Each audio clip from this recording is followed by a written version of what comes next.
Été 1963. Cette année-là, presque un Français sur deux profite des vacances. La France vit sa première année de paix depuis 24 ans, sans guerre mondiale ni conflit colonial. La croissance économique est bonne, les Français font beaucoup d'enfants. L'avenir est prometteur. Mais alors que les vacanciers se prélassent, on s'agite dans les couloirs presque vides de l'Élysée. C'est que l'affaire est grave. Au Congo-Brazzaville, des officiers de l'armée du jeune État indépendant se sont mis en tête de renverser le pouvoir. Ce chef d'État sur le point de se faire renverser, c'est l'abbé Youlou. L'abbé est un drôle de personnage, autoritaire, excentrique. Prêtre suspendu par sa hiérarchie, amateur de jolies femmes, c'est un coquet qui porte des soutanes de chez Dior. On chuchote que le grand patron, le général de Gaulle, ne l'aime pas. Oui, mais Youlou est l'homme de la France à Brazzaville. C'est un ardent francophile. Et puis Brazzaville, c'est une ancienne capitale de la France libre. Tout un symbole. Il faut agir très vite. Dans les rues de Brazzaville, ça ne va pas très bien. Les émeutiers l'emportent.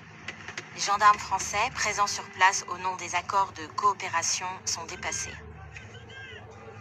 Un photographe de Paris Match se trouve dans le palais présidentiel le jour du coup d'État.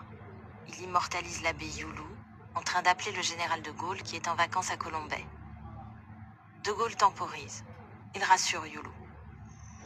L'armée française se déploie au point stratégique de Brazzaville. Elle est confiante. Jamais les soldats congolais n'oseront tirer sur des militaires français. Cela ne se fait pas. Le président français tergiverse, il hésite, alors que le temps presse. Finalement, De Gaulle, comme paralysé, demeure dans son indécision.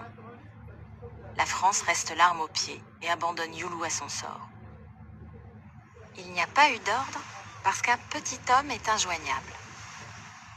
Cet homme, que voici, profite lui aussi d'un repos bien mérité en Méditerranée. Le lendemain, il rentre précipitamment à Paris. Depuis son bureau de l'Élysée, il contacte les insurgés congolais et obtient un sursis pour l'abbé Youlou.